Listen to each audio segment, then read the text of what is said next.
Welcome back to Around the Wicket, guys. This is our final episode in our IPL series. It's been a fantastic tournament, at least for me. We hope you guys enjoyed our coverage of it. And we'll get straight to the point.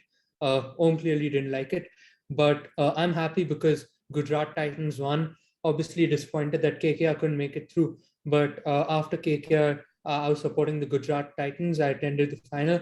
You'll see a vlog on that soon. But happy that they won, and just like the whole tournament, they dominated the final. Clearly been the best team this whole tournament through results, and it was a fitting end to the tournament by them. Vivian, what's your wrapping up thoughts on Gujarat Titans IPL run? On their IPL run, obviously they did well. I didn't expect them to win, even though they came first in the group stage. I didn't back them through. All three teams I supported as the thing narrowed. Completely lost. Obviously, CSK got thrashed. The day after I announced my support for Punjab, they got knocked out of the tournament, and then in the playoffs, I supported Rajasthan Royals, who lost both of their matches, and oh, sorry, who lost both of their matches to Gujarat, but I mean they beat RCB, which doesn't really count. So yeah, overall pretty terrible record on my part, but fair play to Gujarat. For they joined Rajasthan as the only teams to win in their first year in the tournament. Yeah, 12 wins out of 16, like clean slate throughout the playoffs, and only 4 losses in the group stage. 15, it only took 15 games as captain for Hardik Pandya to lift the cup, second least in IPL history. What are your thoughts on Gujarat's run this season? Well, my thoughts center around the fact that Gujarat lost 25% of their lost matches to RCB. I think that's a thing to be proud about when the team has won the title stage. Anyway, apart from the jokes, I think this is one of the best season runs. I think CSK had a 3-loss season run, and this is a 4-loss season run. So this will be the second best season run. I think they've had a run that surpassed any of our expectations. I think a lot of credit for that goes to unexpected performers that have come in and helped the side out. Starting with Vidyaman Saha and ending with someone like an Alzari Joseph or even David Miller and Tewatia to an extent. So a great team. When everyone's on song, it's a great balanced team. But one thing that you see is in any IPL team, if all the players are on song, they're title winning sides on their own. Like you take any IPL team, even the worst ones. So I think this Gujarat team, 90% or 95% were on song the entire season, except a few kinks like Matthew Wade and whatnot. But with those many players being on song, of course you have a championship contending side, and kudos to them. Yeah, I mean, like obviously, if everyone in an 11 performs, you expect the team to do really well. But I think what surprised me to an extent and you guys the most was the players who actually performed.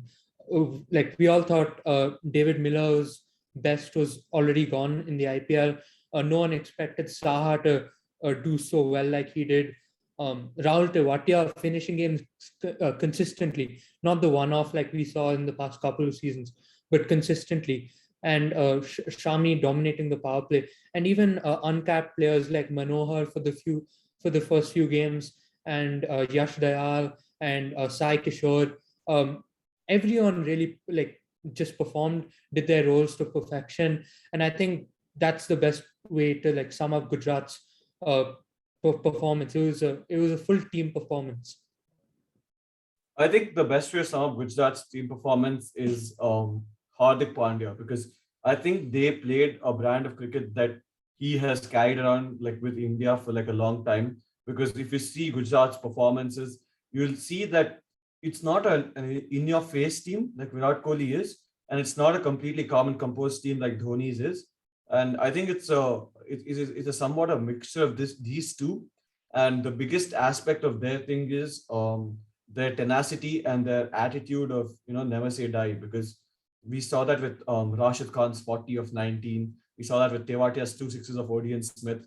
We saw that throughout the season. Miller and Tewatia's finish in the RCB game. I can name countless instances, but amazing clutch performances by the Gujarat Titans. And I think it's in these situations where you're really under pressure, where you can really see the magnitude of what the side actually is. And Hardik Pandya showed his skill under pressure, especially while chasing down the total against Rajasthan in the first game, and so did Miller. This is where experience comes into play. So I think Hardik Pandya and Ashish Nehra have done a great job, contrary to what I thought at the start of the season. But they've pulled it off, and quite surprised. Yeah, Hardik Pandya has had a really good comeback season. Obviously, left out of the Indian side recently. He's back to bowling 140 plus, and in that final, it was his best bowling performance.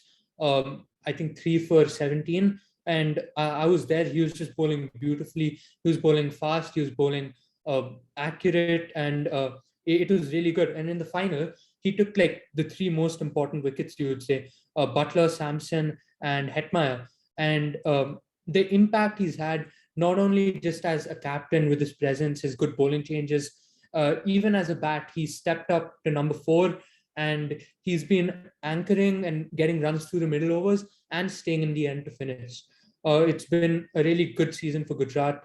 I think they've had 8 different man of the matches, which is insane to think about. So many players stepping up in the right moments, and it's been really good for them.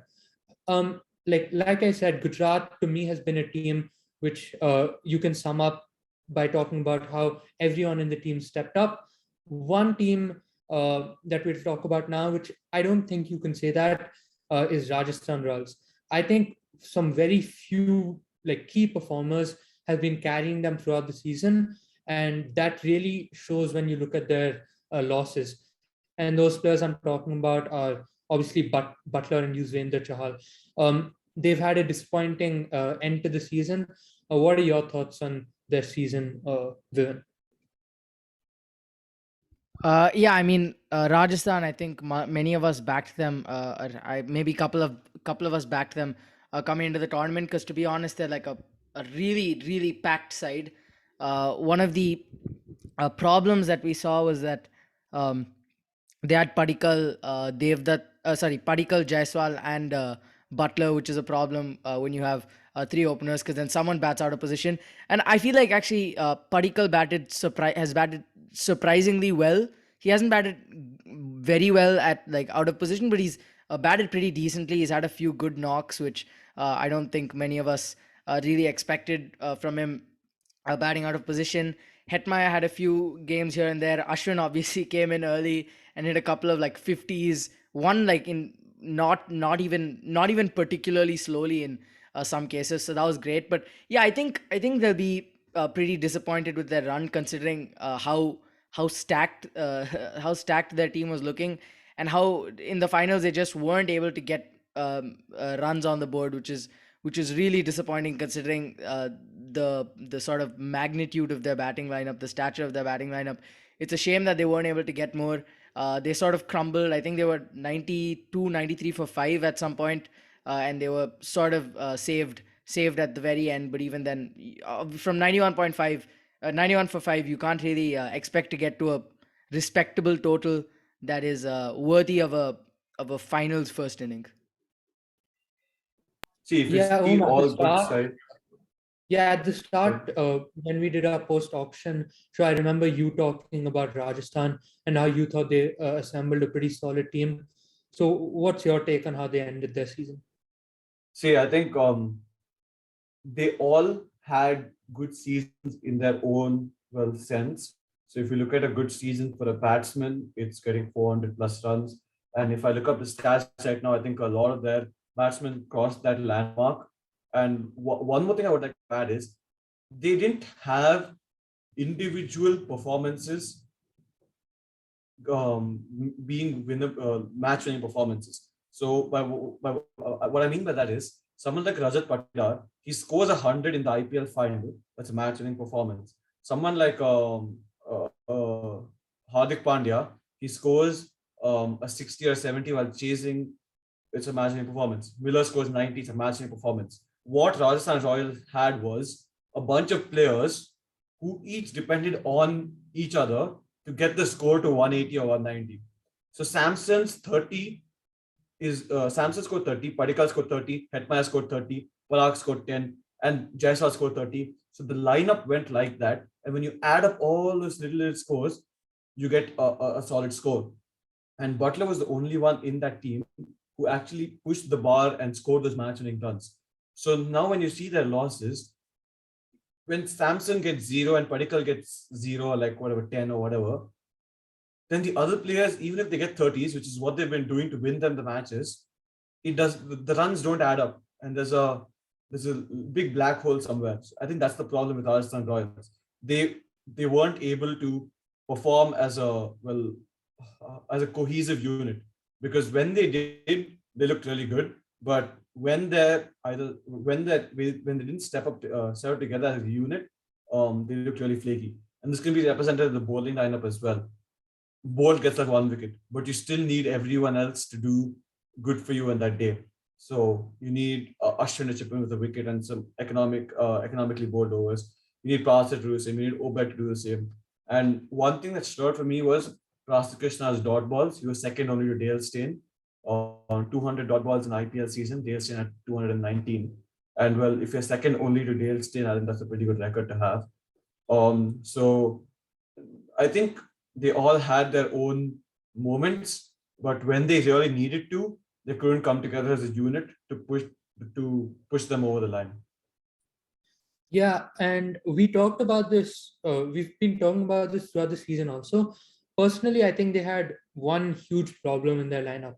Obviously, they had a great top six and they had a great five bowlers. But what they didn't have was a number seven who can bat.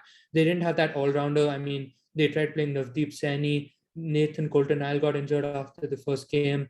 Um, Kuldeep Sen, Obed McCoy, but they didn't have that number seven, and I think that cut their batting short.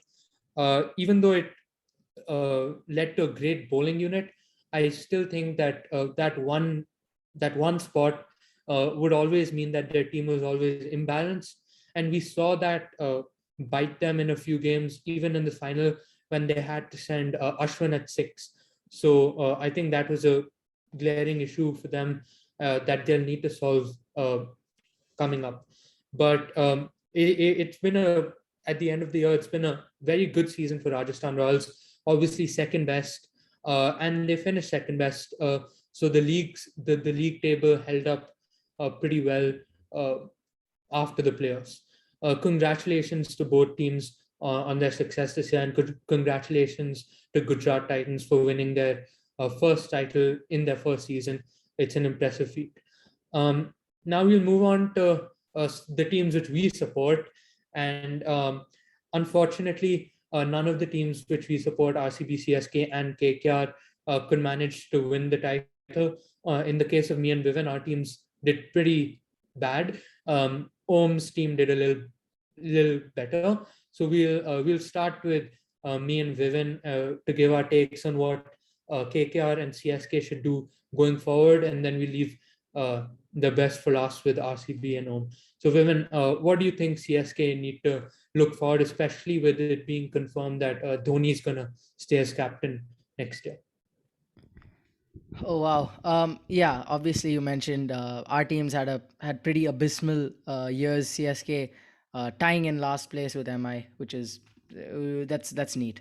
But either way, I think the CSK lineup wise, I think it's actually surprisingly enough, I like their bowling because even though we did pretty badly this past year, I feel like we still have good bowlers. We have like Dwayne Pretorius, and in the last few games we brought in some new talent.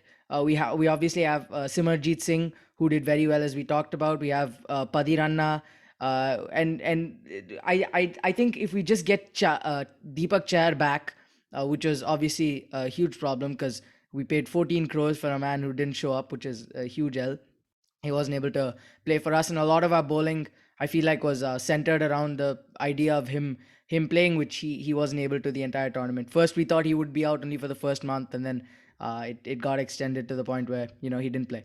So on that front, I think there's not as much as I would have said maybe a few games before it was the end, because I think if you just get Chahar back and then you find the right balance between some of the players who you already have, including like obviously Pretorius, Bravo, the people like that. I think the main front is all rounders. Even on the batting front, I would say we're not as bad.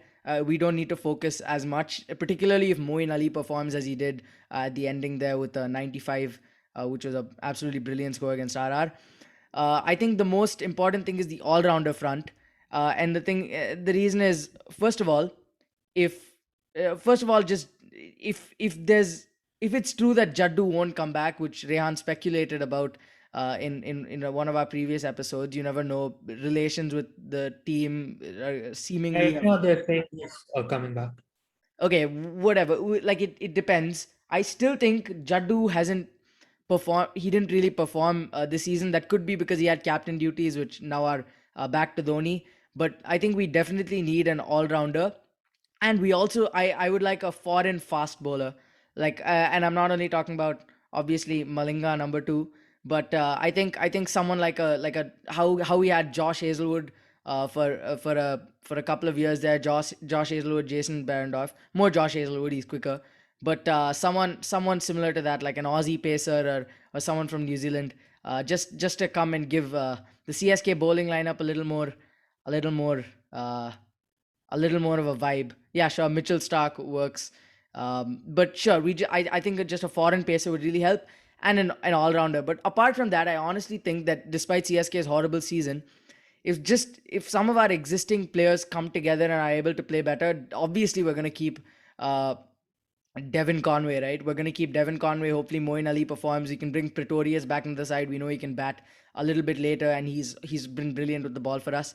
I think there's less to be desired for, and for like in terms of new players, and much more uh, in terms of uh, in terms of just performances. Another possibility is Jamieson. Man, obviously didn't play this year, which was a bit sad because he's an awesome pacer. So that would be interesting to see in CSK too. Yeah, obviously CSK had a disappointing season. Obviously, a few things don't click, but that's what Vivian thinks is best for their future. Now, I'll talk about KKR. So, we touched on this post auction also, but a pretty poor option. And one thing that I said right back then was we had no players who could play pace, and that's been proven throughout the tournament, especially with LSG and their pace bowling department taking so many wickets against us, and Umran Malik absolutely going through our bowling lineup, our batting lineup. I think it's important that we target an aggressive opening batsman who can play pace in the auction. Uh, Release Aaron Finch, please. He can't do anything, as Om knows when he was in RCB. But yeah, I mean, you can keep Alex Hales. Alex Hales is a great player. I wouldn't mind keeping him, especially since we got him at base price. But I think we need another option in case Alex Hales doesn't work out. And you never know, like these players who perform well everywhere else, like Matthew Wade, uh, Darcy Short, and Travis Head also. As something just doesn't click for them in the IPL. So I would like another uh, overseas opener to help with to help like keep a backup slash replacement for Alex Hales. Depends if Gujarat Titans retain Jason Roy or not. I would love to have Jason Roy in the team, and there are some other good options as well around the world. Um, yeah, I think that's an important. I think we spent too much money on the wrong players. Nitesh Rana had a decent season, but 8.5 crores is way too much. I think we should release at least half the squad, get completely new, fresh set of players, and like I'll just list down the names who I think we should retain.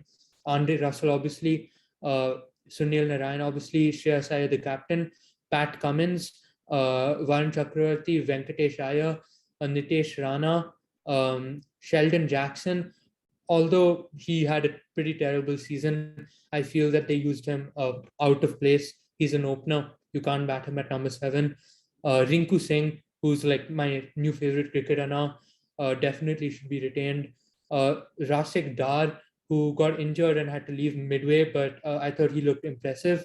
There's Sam Billings, whose stats didn't hold up, but he had some handy contributions for us, and I think he's a player with lots of potential.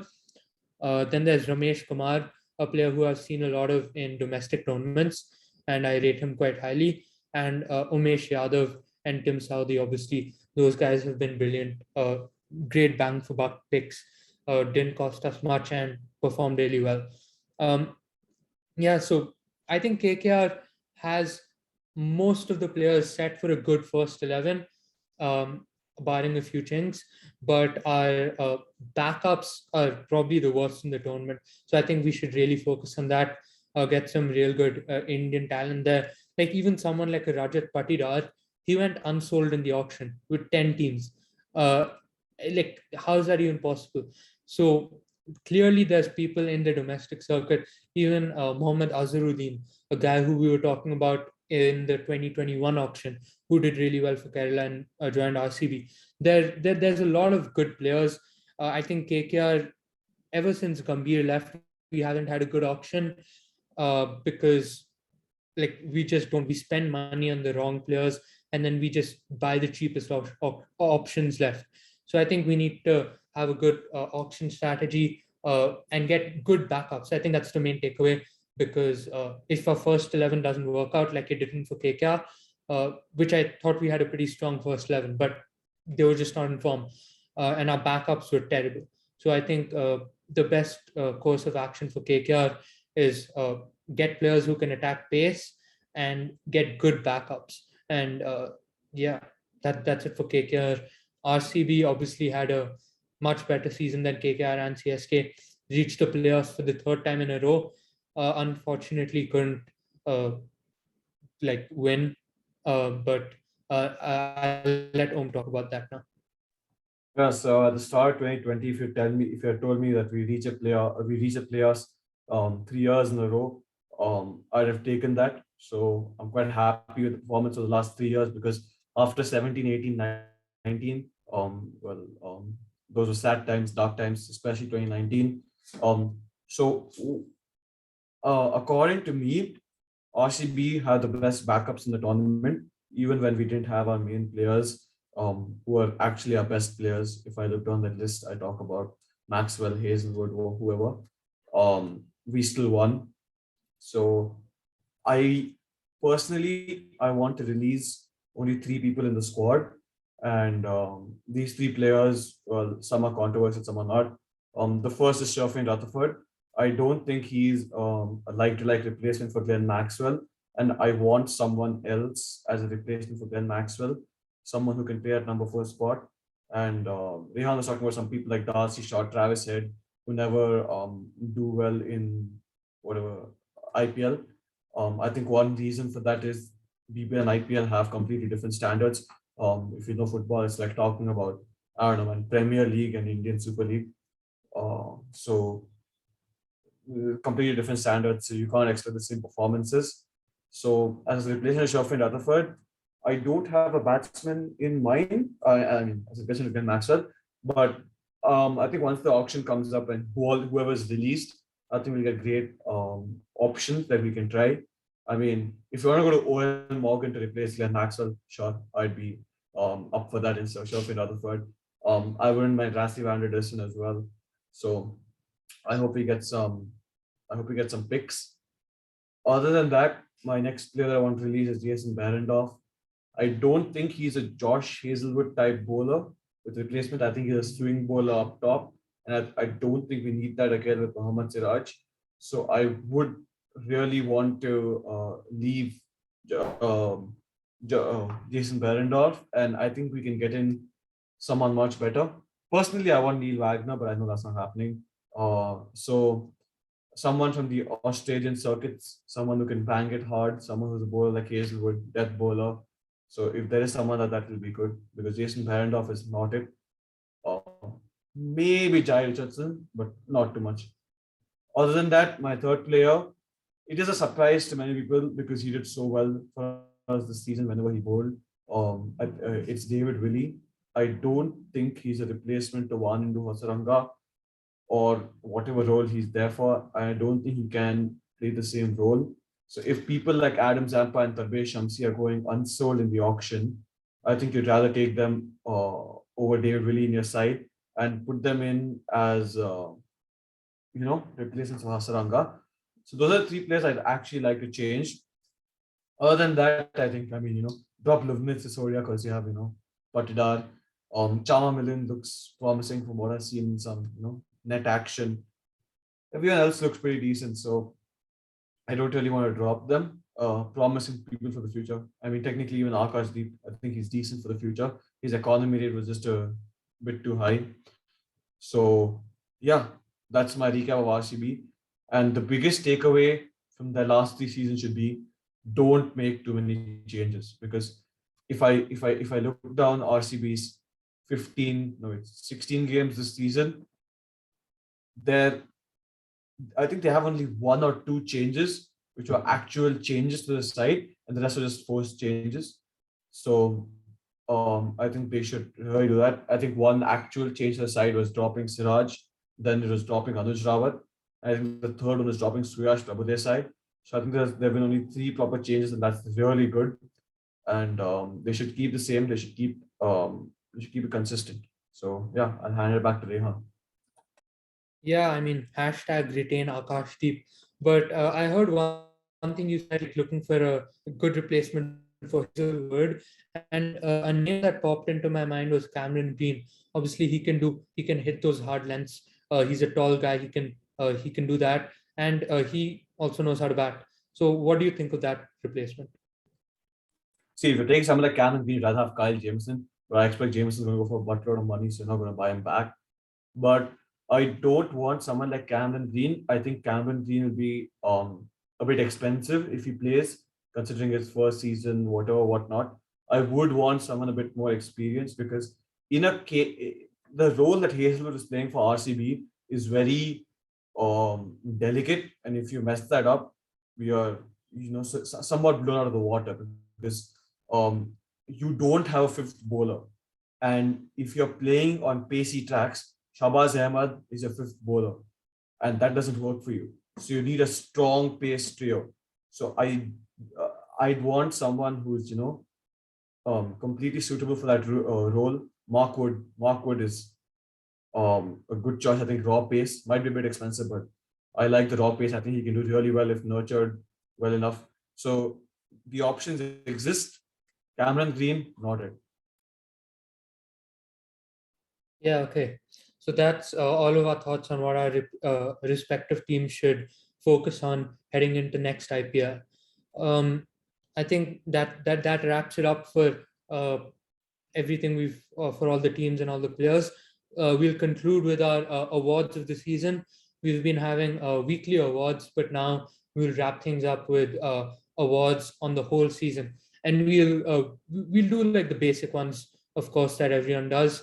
But we have some interesting ones coming up too, and we'll start with our favorite match. So, what are you guys' favorite match in this tournament? I'll go first.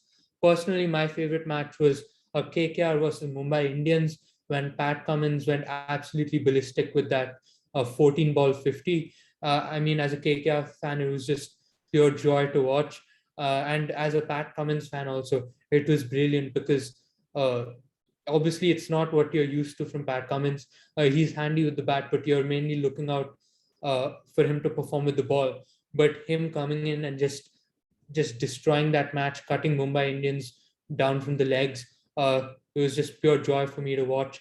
And obviously, who doesn't love bowlers hitting sixes? That's one of the best sights in world cricket. So that was my favorite match of the tournament. Yeah, fair enough. Mine was probably Gujarat Punjab, which was a pretty early match, but obviously it was the one where Tewatia went to town on Odean Smith, whose overthrow, which gave a run, allowed Tewatia to heave two sixes over like mid wicket, which was yeah, it was awesome to see the. It was just one example of many to come this season of Tewatia single handedly winning the game for GT, or at least finishing the game for GT. So that was my favorite game. a lot of good games this season. As a RCB fan, sometimes you get inclined to pick RCB games, whatever, whatnot. But I think this is a game that I'm gonna pick that's up there with RPS MI final or the CSK MI final that we watched in recent years. On that note, this year's final was the most boring thing I've watched in my life. So please have better finals. Thank you very much. There was so much hype around it. Um, and then we have this final. I mean, like, good job, but entertainment. Thanks, lol. Other than that, the Lucknow KKR game, that's a once in a lifetime game. If you miss a game that live, then I just feel sad for you, and I'm glad I didn't miss that game. Um, First of all, Quinton de Kock's 140, amazing. Stoinis' last over, even though it was a terrible last over for the first 4 balls, insane comeback. So that has to be one of my favorite games of the season, and it ranks close to my other favorite games in the IPL. So thanks for that game, Rinku Singh. Yeah, now we'll move on to some of the cliche awards. Favorite batsman. Now, this doesn't mean the best statistically, like the best. Fuck me, I can't speak. The best batsman by stats. Um, yeah, this just means the best batsman who you enjoyed watching the most, and who you just turn on the TV to just watch him back. We'll go with you first. Yeah, 100. I don't think there's any doubt. I don't think anybody has doubted that it's Liam Livingston for me. I've absolutely fawned over him this entire season.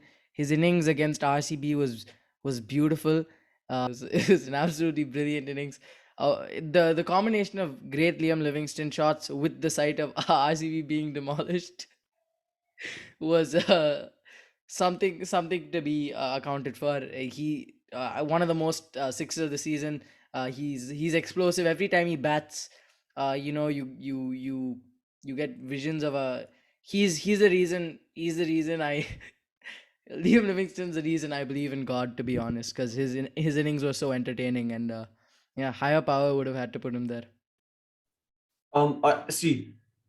There are entertaining batsmen on one level, and then there's just this batsman that I'm talking about. He just breaks all records, breaks all margins. He hit a couple of fours this season that caught my eyes. This terrific shots for this, and I think every time you watch him bat, you fall in love with him, and you fall in love with the player that he is. I think he's the most. If there's anyone on earth I'd like to watch bat, it'll be him. I think he's done it for his country also on multiple occasions. He's almost carried them in test matches for a long time. So I'm just gonna leave it open to you to guess who this player is. So I'm gonna give it to Rehan first. He's overseas. He's an overseas player. Clearly, you're talking about Aaron Finch. Sure, man. Bhavin? What the hell? I'm so lost. Initially I thought you would talk about Virat Kohli or something. Then you said it's overseas, so I have no clue what the joke is here. But he made such a big deal, carrying Australian test matches. No, not Oh, Australia. He said carrying his test team. Carrying his test team. Yeah. So my favorite batsman of this IPL has got to be the man who hit his first 4 this season. It's got to be Trent Bolt. There's no way you don't watch that man back. The highlight of the IPL finals was watching Trent Bolt bat. The highlight of RR's games was watching Trent Bolt hit his first 4. So Trent Bolt has been my favorite person to watch this season. And on a serious note, it's been Dinesh Karthik, but let it be Trent Bolt. Remember the name. So for me, it's KKR lad Rahul Tripathi. I've gone on about him all season. I just love the way he bats. He's so easy on the eyes, yet he's so aggressive. He's just a brilliant batsman. High strike rate, high average. Still mad at KKR for letting him go. I mean, if you had to spend money, spend it on Rahul Tripathi. But I absolutely loved watching him bat, and he's been one of the highlights for SRH this season. Now we'll move on to one thing. Almost everything that Vivian and Rehan said is applicable to Trent Bolt. Other than the fact that KKR released the player, all applicable to Trent Bolt. Yeah, sure. Now let's move on to the favorite, like our favorite bowlers of the season. Um, I'm going to start this one off because I don't want anyone to steal just in case. My favorite bowler of the season was probably Kuldeep Yadav. And Kuldeep Yadav didn't have a great season in terms of economy, but he did pick up a lot of wickets. And that's just what I'm happy for. Because last few years with KKR, he hasn't got many games at all. He's been low on confidence, been in and out of the India setup.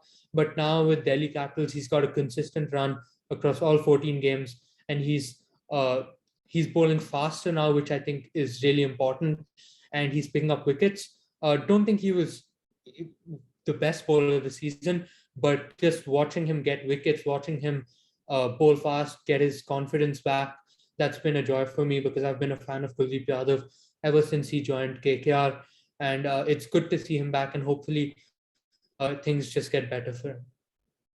Okay, I may surprise a lot of people here because last year I was vocal about my disdain for this player, and I was talking about how he was a complete fluke, and I didn't like him and I didn't rate him at all. But this year I've gone completely 180. My favorite bowler of the season is Harshal Patel, and the reason for this is yeah, and I know Ohms, he's nodding in I told you so, but still, the reason is, first of all, he bowled really well. I had a newfound respect for him this season after he obviously came back because he had to take a few days off because of a loss of a family member, and then he came back. He was off for a couple of matches. He got back to his old ways. He's incredibly accurate with the ball. He's definitely not a one hit wonder like I predicted. And he fights for his wickets. He's not one of those bowlers who gets wickets handed to them as Akash Deep did towards the start of this IPL. He really works for them. He bowls really good balls in order to get his wickets. He bowls great lengths. He bowls great lines. So yeah, 100% Harshal Patel. I think building on Vivin's point, there are some bowlers who are just special. I mean, you've played around 30, 32 IPL games, bowling the exact same thing, and no one, the biggest experts of cricket on the planet, are not able to have their batsman pick you.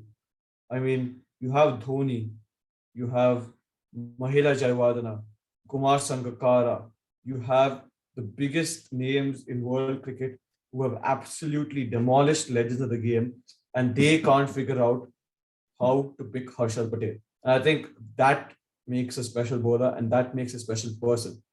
But my favorite bowler of the season, I think sometimes you have a unsaid connection with some bowler that you just watch and they just catch your eye and you like their rhythm, you like the way they bowl. I think one person who was that for me was Dale Steyn. Um, just the rhythm, just outstanding player to watch. I think one more, even though he'll probably never reach the standards that Dale Steyn reached, is Mukesh Chaudhary, and it's a unlikely pick, but he has a smooth action, left arm pacer, swings the ball. I think he's a really good bowler, so he caught my eye, and that's my favorite bowler. Yeah, and obviously Mukesh Chaudhary is a surprising pick. And just continuing on that, we'll give another award to like the underrated performer of the season. And this is a guy who's not one of the big names, who not everyone is talking about as the most valuable player or the best player of the tournament, but just some guy who's been consistently delivering solid performances for their team and has flown under the radar. For me, the underrated lad is probably Tim Southee, because Tim Southee has been fantastic for us this season. He's yeah he's just he didn't have a really good IPL record before this, but he's always done fabulously for New Zealand, and now he's actually shown it in the IPL. 9 wickets, great economy, and he's just delivered in the power play in the middle overs.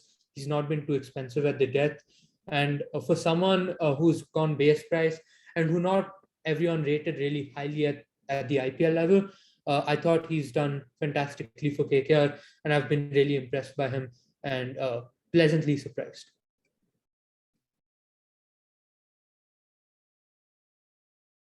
Oh, Oh, it's me. okay. Okay. Yeah. All Yeah. right. No. I'll do it. Sure.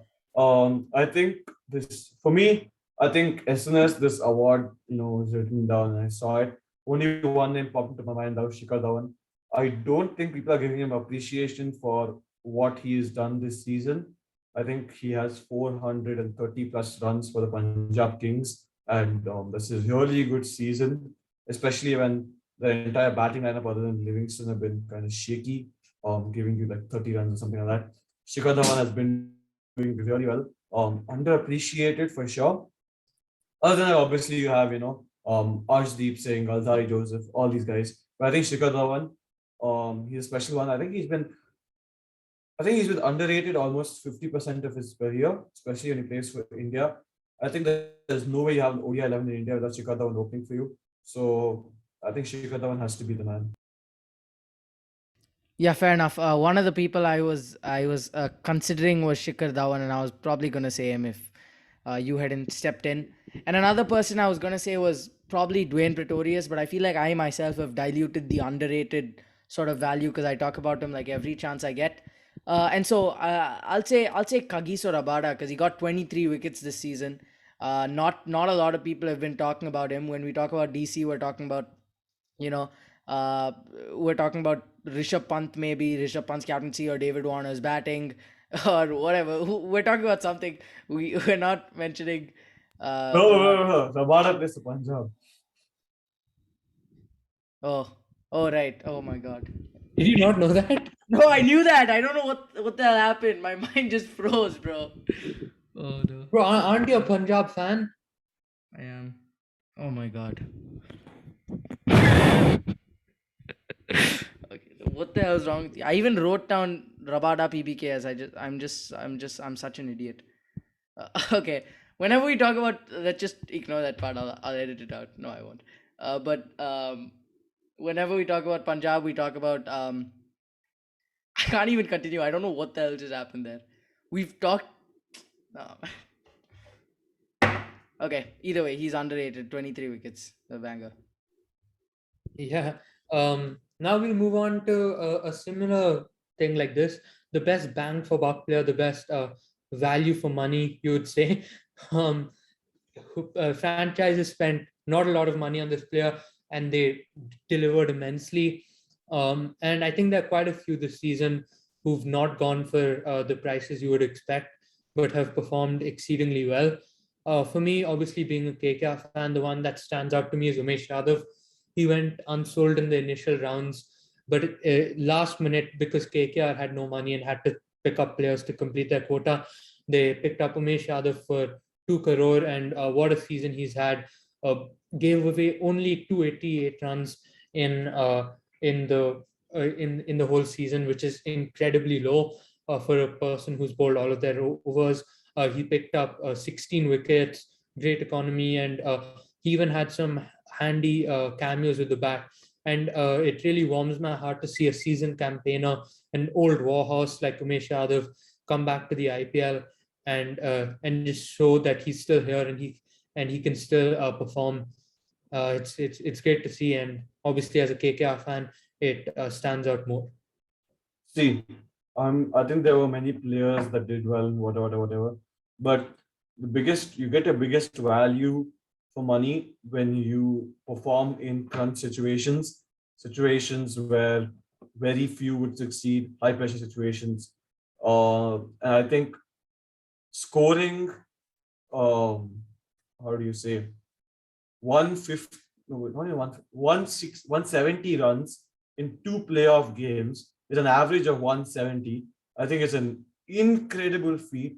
And I think Rajat Patidar for 20 lakhs, mind you, 20 lakhs. Arjun Tendulkar got paid more. Okay. So 20 lakhs for Rajat Patidar, and he's scored 170 runs at an average of 170 in playoff games this season. An incredible strike rate too, mind you. Um, Insane. And I think previous games around that, sure, he's done something. 170 runs in two playoff games. Beat that. I mean, the only person who has even come close to that is Josh Butler. But Josh Butler's performance didn't have as much of an impact as Rajat Paridas, in my opinion. Yeah, fair enough. Initially, I was going to say Arjun Tendulkar. You know, the value for money. I would pay. I think MI would pay 30 lakhs not to play him in the 11. That seems more reasonable than 30 lakhs to play him in the 11. But I'm going to go with. I know this is already stated for a different award, but I'm going to go with Kuldeep. He had a great season, and he was just 2 crore. Like he was bought for 2 crores, which is just just incredible. Fair play. This was like his lowest in a while. Obviously, he was retained by KKR for like I think 6 crore a year, and this time he got only two. And we all knew that he's worth more when he was bought. I think you can probably go back to our pre IPL like post auction stuff, but still very good stuff. So I'll give it I'll give it to Kuldeep.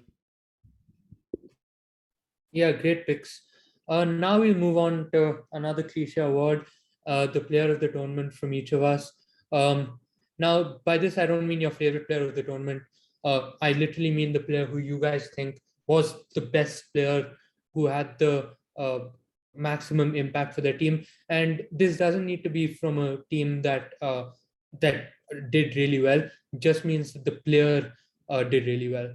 Om, why don't you go ahead first? Tilak Verma. I was going to leave it at that because without him, Mumbai are 14 losses. Vivian, who's your Fair, pick for the fair. player? I mean, honest to God, I would probably say Joss Butler, but you know he won. He also won like he scored the most runs. Obviously, such a bit cliche. So I'm gonna just say I'll say Devin Conway because the only games CSK had a chance in were games in which he performed. I'm gonna go Andre Russell because, like he's been doing for the past 10 years, he's just been carrying KKR. I think this season he actually had a bowling strike rate that was the lowest bowling strike rate in IPL history, minimum like 25 overs bowled. So that's brilliant. So now he's carrying us with the ball and the bat, 17 wickets, over 300 runs at a strike rate of 180 plus. Again, brilliant season as always, and he's carrying us as always. Now let's move on to some of the more interesting awards, which I think we'll all have a lot of differing opinions on. We'll start with the team of the tournament, and we have quite a few different 11s coming up. So, Vivian, who do you think comes in your team of the tournament? Oh, team of the tournament. I thought. Oh, I did backward. I thought we were gonna. I thought we were doing disappointing team of the tournament. I have Okay, disappointing batsman and bowler. If that's any consolation, I did actually make um, the team. oh, fine. We'll go with that. Why not? Who's Okay. your most, or who's the batsman you're most disappointed in this season? Well, I mean, the obvious answer is probably Williamson, because you know, obviously, worst batsman in IPL. But my personal most disappointing batsman is either Venkatesh Iyer or Ruturaj Gaikwad. I know Venkatesh Iyer batted out of position, so that's a bit of an L for him there for most of the season. But still, and even Ruturaj Gaikwad, I know he came good towards the end of the season, somewhat hitting 20s and 30s, but for the expectations that we all had after his 2021 season, where he uh, played extremely well, almost carried us. He only had 350s this season, and only one of them particularly noteworthy, which was obviously his 99. And so probably he's my most disappointing batsman because I had the most. Even if he's not like the worst batsman, I had the highest expectations versus the reality. You know. Yeah, for me, that player is Venkatesh Iyer. They mismanaged him throughout the season, and not only after his good run last year, but after his amazing stint with Team India. Obviously, as a finisher, I thought he would be coming in with high confidence, and I thought he would have a cracking season, but that was not to be. Who's your pick? Kohli. Nothing more to be said. Just Kohli. Now, I'm confused as to why you're disappointed and why you didn't expect this, but sure, we'll leave it at that. Vivian, who's your most disappointing bowler of the season? There's another where I don't think it's the worst bowler by any stretch of the imagination, but I'm gonna go with Jasprit Bumrah solely because even though he got 15 wickets this season, one of them was a fiver. If you exclude that one, it's 10 wickets in 13 games. I expected much more. He wasn't able to be fair, he didn't have any support from the other Mumbai bowlers. They were all Mumbai had a pretty lousy bowling lineup, but I still expected more than 10 wickets from like some 13 games for Bumrah, because he's definitely the backbone of the MI bowling. So he wasn't bad, of course, but he wasn't special, or he wasn't anything that was particularly great apart from that one fifer.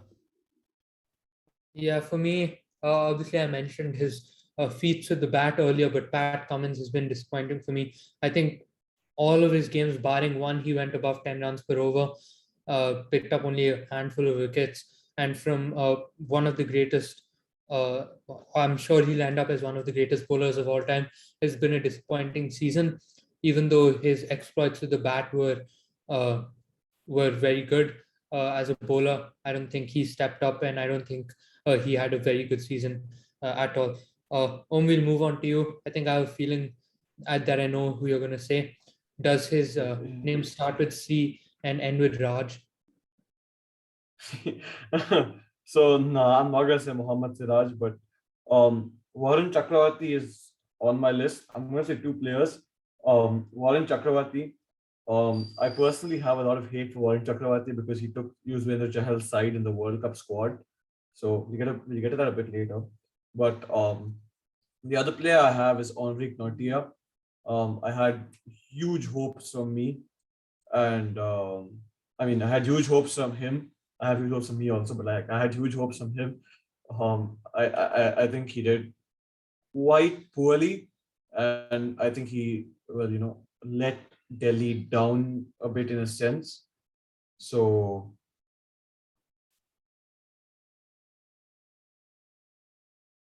Yeah, that's a few bowlers who did not live up to our expectations. Now we'll start uh, with our 11s, and we've all prepared a variety and an assortment of different 11s.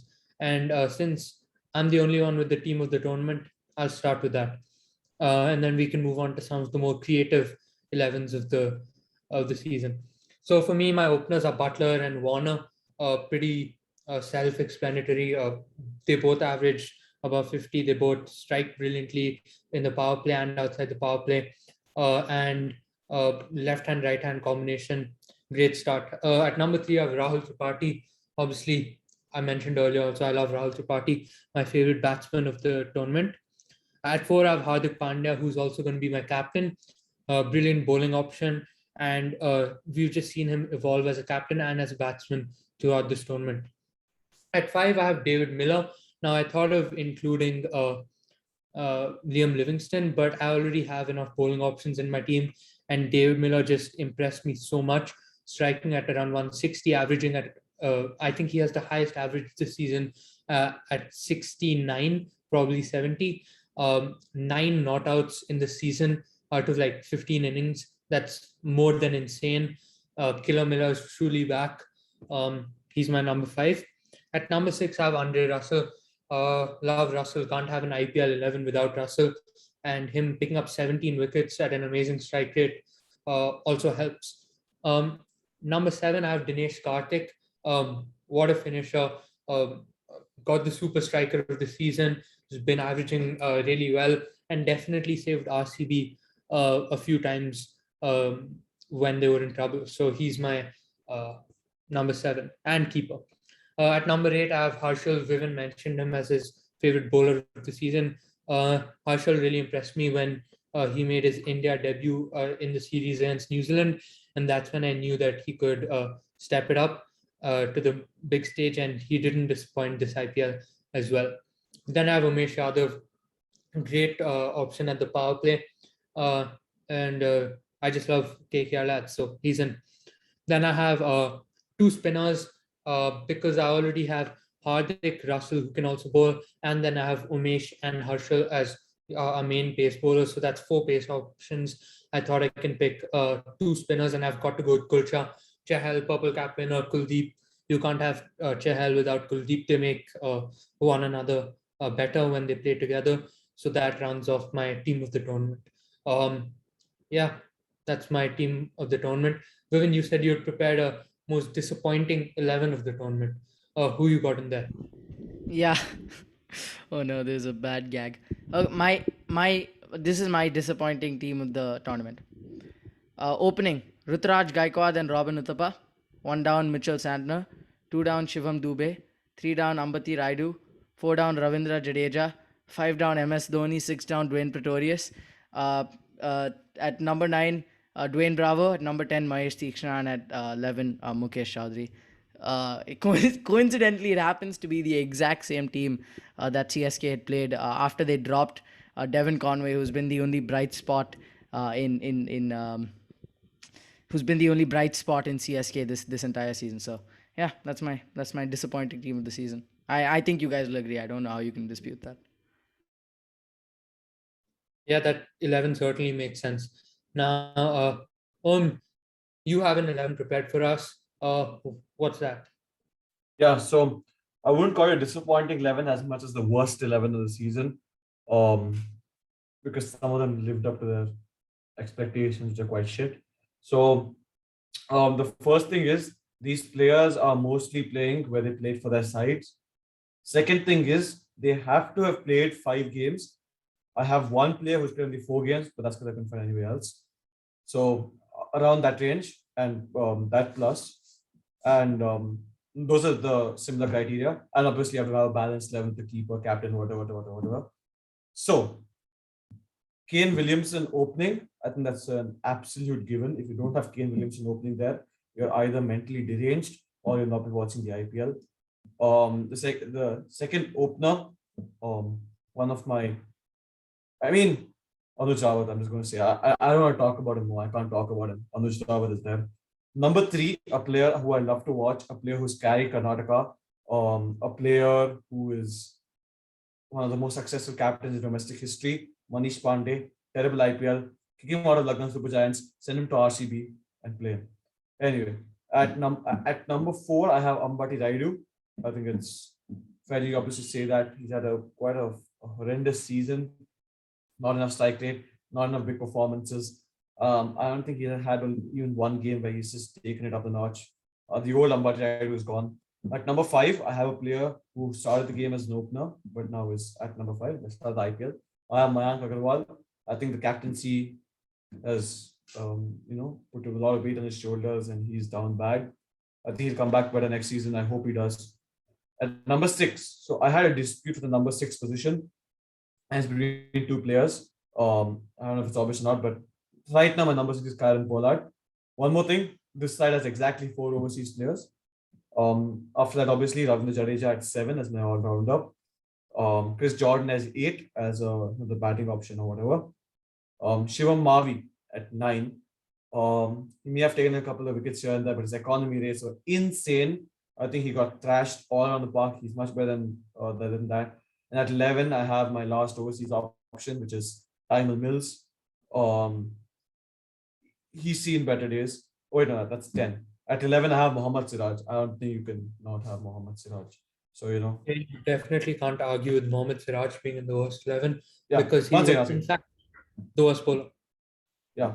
In mentions, I have my honorable mentions. Or should I say dishonorable mentions? I have my competition for number 6 with Kyle Pollard, and it's Sheldon Jackson. The only reason I didn't put Sheldon Jackson was because I wanted 4 overseas players. Not even go on. Yeah, even I made a disappointing 11, and it's actually quite similar to yours. I have Kane Williamson opening, Venkatesh Iyer opening with him. Then at 3, again, Manish Pandey. I have Mayank Agarwal at 4. Obviously, Rayudu was an option, but I wanted to include Ravindra Jadeja at 5.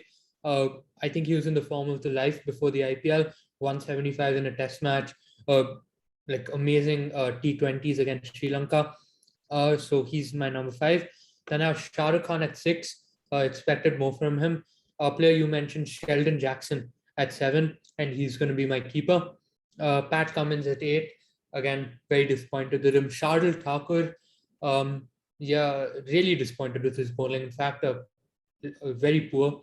Varun Chakravarti, the spinner, and I round it off with Shivam Mavi because I highly and I was disappointed with him. Siraj is not in my 11 because I was not disappointed. I expected him to not be good. so wouldn't really make sense for him to be here. But now we'll move on to Om's other 11s, which I'm sure will be interesting.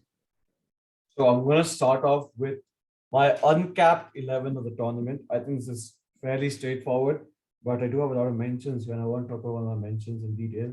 So your openers, Abhishek Sharma has to be there. Absolutely magnificent in the opening position. Had a few rocky games at the start, but came back strong. My other opener doesn't actually open, but he has done so many times. Rahul Tripathi, I think, magnificent player. Number 3, Rajat Patidar. Number 4, Tilak Verma. Number 5, Rahul Tewatia. I think all these 5, I don't need much explanation for them. Number 6 is a player who I've really loved watch. He has an insane strike rate. He's finished off games really well. Jitesh Sharma is my guy. I really love him. He's my keeper as well.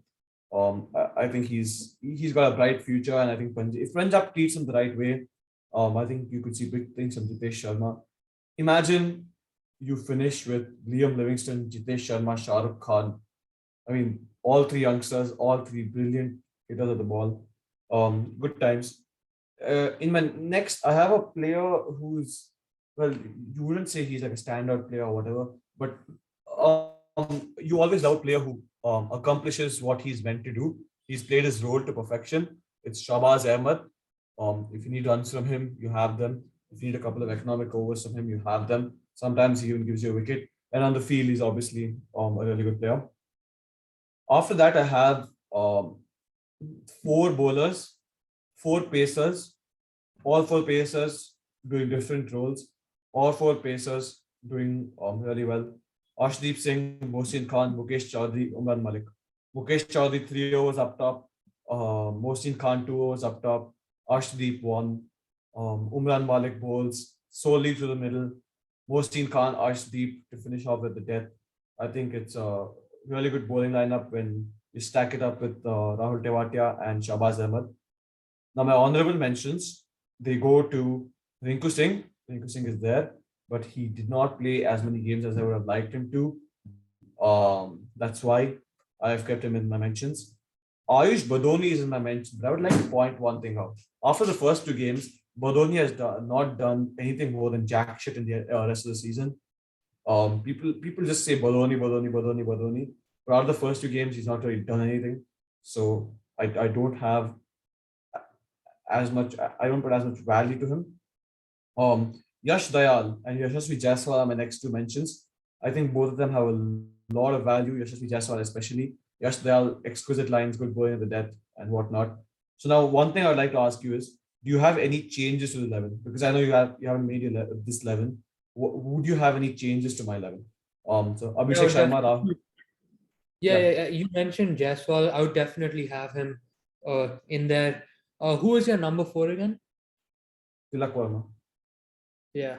It's a very good 11, I would say. But I would definitely find a way to fit in my man Jaiswal in there. See, I think you can fit in Jaiswal if you drop one of Tewatia or Shahbaz Ahmed, but I don't want to do that because then the other one will have to bowl 4 overs again, who I don't want. So Sharma, Tripathi, Patidar, Tilak Verma, Tewatia, Jitesh Sharma, Shahbaz Ahmed, Arshdeep Singh, Mohsin Khan, Mukesh Chaudhary, Umran Malik. That does it. I would definitely say it needs another spinner because you have part times in Abhishek and even Tewatia now, and Shahbaz is not always a full over bank. I see it. Yeah. So, when we look back, do you see any uncapped spinners that I could put in? Let's see. Krishnappa Gautam. I don't think he's capped. Is he? He's not capped, right? Krishna. Oh, he is. Oh. Sri Lanka 2021. Yeah. Okay. Then Shreyas Gopal, but he didn't play. Prashant Solanki looks promising, but again, he didn't play. Mayank Markande. Oh, we capped Mayank Markande for some reason. I don't know what. Is Bishnoy capped? Yeah. Yes. Murugan Ashwin is my other option, but anyway. So let's move on. Murugan Ashwin's My next 11 is Sai Kishore. Yes. Oh yeah. Sai Kishore could have been a good option. Yeah. Yes. Okay. So my next 11 of the season, and I have a lot of mentions for these because there were so many, and I was surprised myself that I found so many. It took me a lot of time to make this 11. So It's called the comeback 11 of the season. Okay. And I wanted, like, the biggest comeback of the season has been David Warner. He opens for me. David Warner. Second player, opening with him, Rhythm and Saha. These two guys have had amazing comebacks. I think they've been standard performers. Brilliant job, well done. At number 3, I have Shivam Dube. I think he's carried. He's carried CSK. Without him, they would have lost even more games, if that's possible. So Shivam Dube is there at 3. Liam Livingston at 4. I say comeback because he had absolute howler for Rajasthan Royals last season. And well, he's been one of the best players of this season. 182 strike rate average is insane. At number 5, I have my captain, my main man, Hardik Pandya. And it's again a comeback. He had a horrendous season at the back last season, didn't bowl, shipped off from the Mumbai Indians, comes to Gujarat Titans, wins the IPL. I think no one would blame me for putting my finishers as David Miller and Dinesh Karthik. Absolutely horrifying to bowl these two if they're the form that they were in this IPL. And my 4 bowlers, Umesh Yadav and Mohammad Shami, the old Indian war horses, lead my bowling attack. And the other 2, they're not old Indian war horses, but they're in a sense forgotten Indian war horses because I want to bring up this line. I've mentioned it so many times. In search of gold, we've lost the diamonds that are Kuldeep Yadav and Yuzvendra Chahal. No matter what the 11 is, they play for me. And I have my honorable mentions too. Insane amount of honorable mentions. MS Dhoni, Tim Saudi, Rishi Dhawan. Amazing season, amazing comeback. Robin Uthappa, he tailed off, but he's there. Murugan Ashwin could come back. Nicholas Puran and Riyan Parag at the bottom of the list. So good comeback, but not as much. But shout out to Dhoni, Saudi, Rishi Dhawan. I really considered putting them in my 11, but I could not find space. So changes. I'm going to go back to y'all. Changes. I don't know if you can call DK a comeback. He never really dipped as much as some of the other guys. Like even last season, he had like a 250 run, I think, season. I think he did. I would put DK in there. I would say he fits. I wouldn't. I think- Obviously, he's I been don't great. think I don't know if Chahal he came back. If you count it as a See, comeback, he had a better let me. So Dhoni has had a bigger comeback than Dinesh Karthik. But Dhoni if is you 100% a comeback. He was abhorrent last season, and he's been great. It's a bigger comeback, whereas Dinesh Karthik had more impact than Dhoni. And about Chahal, the reason I put him there is, sure, he had a 20-wicket season last season, I think, and that's classified as an amazing season for a bowler. But the reason I put him there is India dropped him from the T20 World Cup side. Yeah, That's an abomination.